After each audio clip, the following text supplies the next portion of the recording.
I get plenty of emails from folks who want to open or start their own book business. Open a bookstore, maybe start their own online book business and that sort of thing.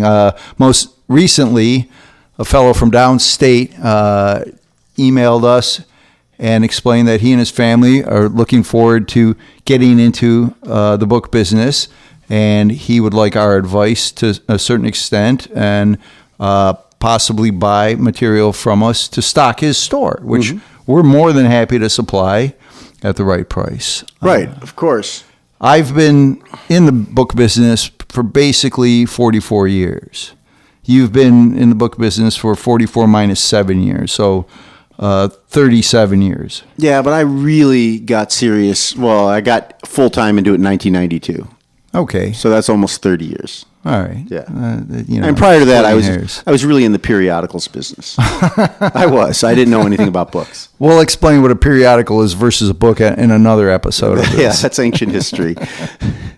Well, so the idea that one can just become a bookseller is fatuous. You might be fooling yourself.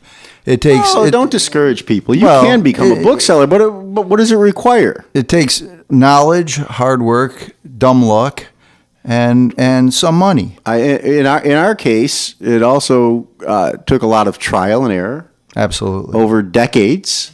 Many of the books we handle today on a daily basis regularly, we didn't handle. You didn't handle before I got in the book business. Absolutely not. Correct. It would have been, it meant nothing to you and anybody else in the business in 1987. That's right. But today we intimately know facets and subject areas that, like I said, I don't want to be repetitive, but we didn't know then. Exactly. And it all came down to experience and repetitive experience. I started off getting into literature, fiction, poetry, and history, and then expanded that to include anthropology and archaeology, art and art history, and philosophy. And then add into that linguistics and you got the occult and history of science. And you brought to the table the hard sciences, which were initially a confusion to me. And we're talking now 30 years ago. I paid attention carefully, and after 30 years, we're pretty intimate with the bibliographies of all those disciplines. Right.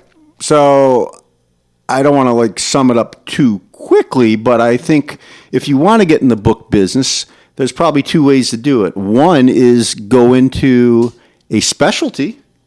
Right, you could be maybe handle only philosophy books. It's always good to specialize, or only occult books, or something like it, or only rock and roll books.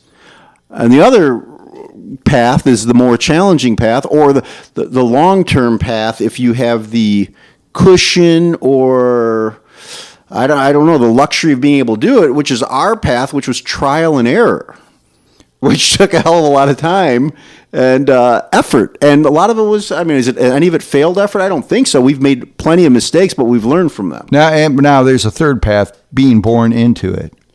Well, yeah, but even so. We have colleagues who begged their sons to go into the business with them. And after a few years, the sons became computer programmers or artists or politicians. They did not follow their parents in the business, unlike us. Right. We're unicorns. Yes. But can you have two unicorns? Because it's usually one unicorn. Right, I guess we're a duocorn. That's it. So if you want to get in the book business, go for it, but be realistic. Understand that most books are valueless. Most books are readily available at very little money. Yeah. And so when you, and for those of you shopping your books around, when you come to us and say, well, why don't you pay me a bunch of money for my books? Well, because what he just said, I'm not going to repeat it. Good luck. And we don't mean any offense by that, but it's a hard business, and you really have to pay attention over the course of years.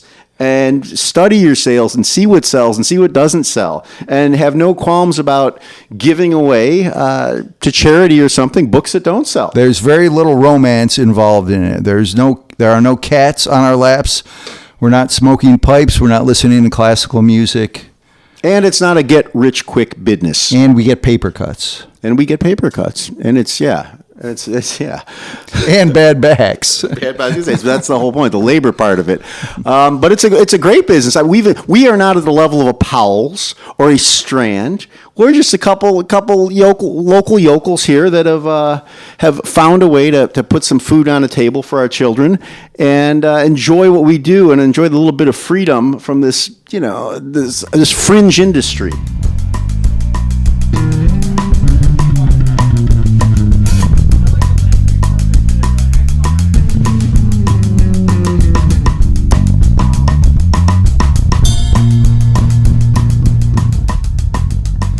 Welcome back. We're going to sign off in a few moments here.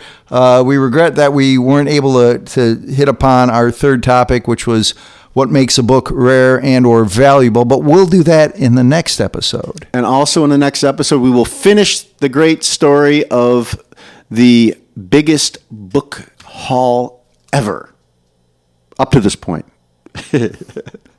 Right. You don't know what's around the corner. You never know. And that was literally right around our corner. Thank goodness it was. Can you imagine the freight costs involved in that? And we want to say thank you to all the listeners. We've been getting great feedback, and the numbers are great. We're really happy. We love doing this. And we will catch up with you in episode 11, which is, again, right around the corner.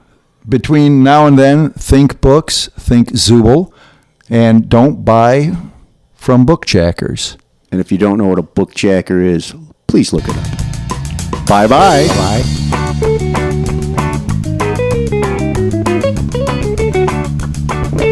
Book Brothers is copyrighted by Zubal Books and recorded at Electric Zubal Land Studios in glorious Brecksville, Ohio. All music appearing on Book Brothers is performed by the Slant Jazz Quartet.